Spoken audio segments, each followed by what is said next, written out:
Assalamualaikum warahmatullahi wabarakatuh. Baiklah, di sini saya akan membuat video presentasi tentang hakikat dan komponen kurikulum. Di sini saya akan menjelaskan apa itu hakikat dan komponen kurikulum. Pertama-tama, perkenalkan, nama saya Cantika.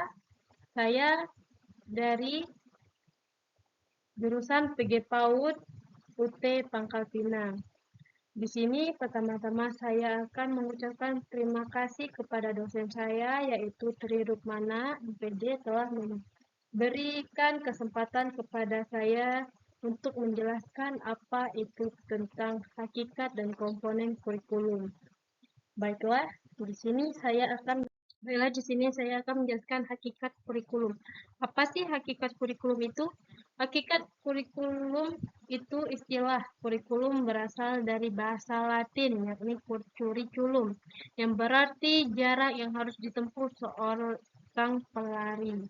Pengertian tersebut kemudian diadaptasikan ke dalam dunia pendidikan dan diartikan sebagai jangka waktu pendidikan yang harus ditempuh oleh siswa yang bertujuan untuk memperoleh ijazah.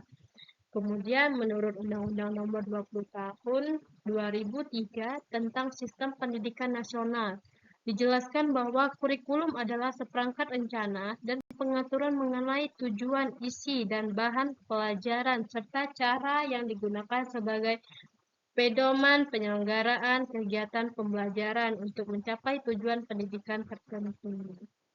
Kemudian di sini juga saya akan menjelaskan tentang tujuan kurikulum. Apa sih tujuan kurikulum? Tujuan kurikulum itu yaitu untuk mempersiapkan anak didik Indonesia agar memiliki kemampuan hidup sebagai pribadi dan warga negara yang beriman, produktif, kreatif, inovatif, dan afektif, serta mampu berkontribusi pada kegiatan bermasyarakat, berbahasa, bernegara, dan peradaban dunia. Kemudian tujuan kurikulum juga ada menurut Permendikbud nomor 146 tahun 2004, yaitu bertujuan untuk mendorong perkembangannya potensi anak agar memiliki kesiapan untuk menempuh pendidikan, strategi dan cara yang dirancang untuk mencapai tujuan pendidikan yang ditetapkan secara nasional.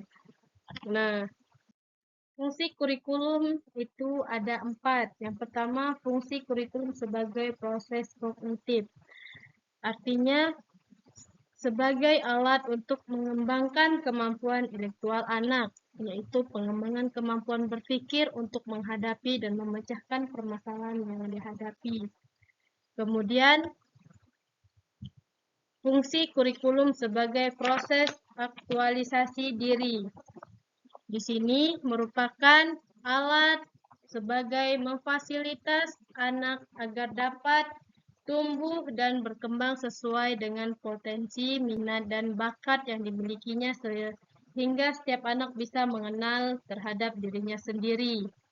Kemudian, 3. Fungsi kurikulum sebagai proses rekonstruksi sosial, yaitu alat untuk membekali anak dengan kemampuan agar menjadi anggota masyarakat yang tidak saja menerima atau menyesuaikan diri dengan kehidupan yang sudah ada, tetapi juga sebagai inovatif dan kreatif mengembangkan kehidupan ke arah yang lebih produktif dan berkualitas.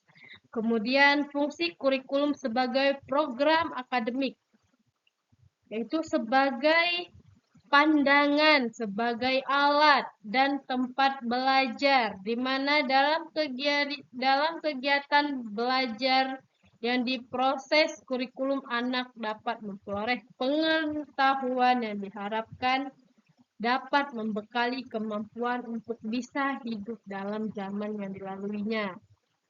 Kemudian, model organisasi pengembangan kurikulum. Apa sih model organisasi pengembangan kurikulum itu? Model organisasi pengembangan kurikulum itu ada 4, yaitu model kurikulum terpisah. Nah, model kurikulum terpisah ini yaitu model penyusunan atau pengorganisasian bahan atau materi pembelajaran yang didasarkan pada batas yang ketat untuk masing-masing mata pelajaran. Kemudian, model kurikulum terkait. Model kurikulum terkait ini suatu pendekatan penyusunan bahan dengan melihat kaitan antara beberapa mata pelajaran, kemudian digabung menjadi satu bidang. Model kedua ini merupakan perkembangan dari model pertama. Kemudian 3. Model kurikulum terpadu atau disebut integrated kurikulum. Menurut Natusian Model, integrasi kurikulum mengandung unsur perpaduan, koordinasi, harmoni, kebulatan, dan keseluruhannya. Model kurikulum ini meniadakan batas-batas antara berbagai mata pelajaran dan menyajikan bahan pembelajaran dalam bentuk unit atau keseluruhan. Melalui model kurikulum integrasi ini diharapkan dapat menghasilkan kemampuan anak secara integrasi atau kemampuan akademik dan non-akademik. Komponen kurikulum yang pertama yaitu komponen tujuan. Komponen tujuan berhubungan dengan arah atau hasil yang diharapkan. Berhasil atau tidaknya program pengarahan di sekolah dapat diukur dari beberapa jauh dan banyaknya pencapaian tujuan-tujuan tersebut. Kemudian tujuan pendidikan diklarifikasi menjadi 4, yaitu tujuan pendidikan nasional, tujuan institusional, dan tujuan kurikuler juga tujuan pembelajaran. Komponen kurikulum juga menjelaskan tentang komponen isi atau materi, yang merupakan materi yang diajarkan kepada siswa atau peserta didik, baik berupa pengetahuan, nilai-nilai, maupun kemampuan tertentu, di mana siswa diharapkan dapat menguasainya melalui pelaksanaan kurikulum yang diberlakukan dalam institusi pendidikan yang tempatinya. Kemudian 3. Komponen kegiatan. Komponen kegiatan ini memberi petunjuk bagaimana kurikulum dilaksanakan. Ada juga beberapa faktor yang harus diperhatikan dalam setiap pelaksanaan kegiatan kurikulum. Yang pertama yaitu jenjang pendidikan dan proses kegiatan pembelajaran. Yang keempat, komponen evaluasi merupakan alat untuk mengukur dan menilai program pendidikan. Evaluasi kurikulum dilakukan untuk mendapat informasi yang akurat dan dapat dipertanggungjawabkan mengenai efisiensi, efektivitas, dan relevansi, serta produktivitas program dalam mencapai tujuan pendidikan. Evaluasi kurikulum dapat diidentifikasikan melalui 4, yaitu evaluasi masukan atau input, yang kedua, evaluasi proses pelaksanaan, yang ketiga, evaluasi hasil atau output, yang keempat, evaluasi dampak yang ditimbulkan. Nah, kesimpulan dari seluruh hakikat dan komponen kurikulum, maka dapat disimpulkan bahwa kurikulum sebagai rancangan pendidikan mempunyai kedudukan yang sangat strategis dalam seluruh aspek kegiatan pendidikan. Dengan memahami kurikulum, seorang pendidik akan mudah memetakan tujuan pembelajaran, metode, teknik, media pembelajaran, dan alat evaluasi pembelajaran yang sesuai dan tepat, sehingga akan menjadi bahan kajian seorang pendidik agar mengetahui pencapaian sudah sesuai oleh kurikulum atau belum. Nah, itulah hasil penjelasan tentang hakikat dan komponen kurikulum.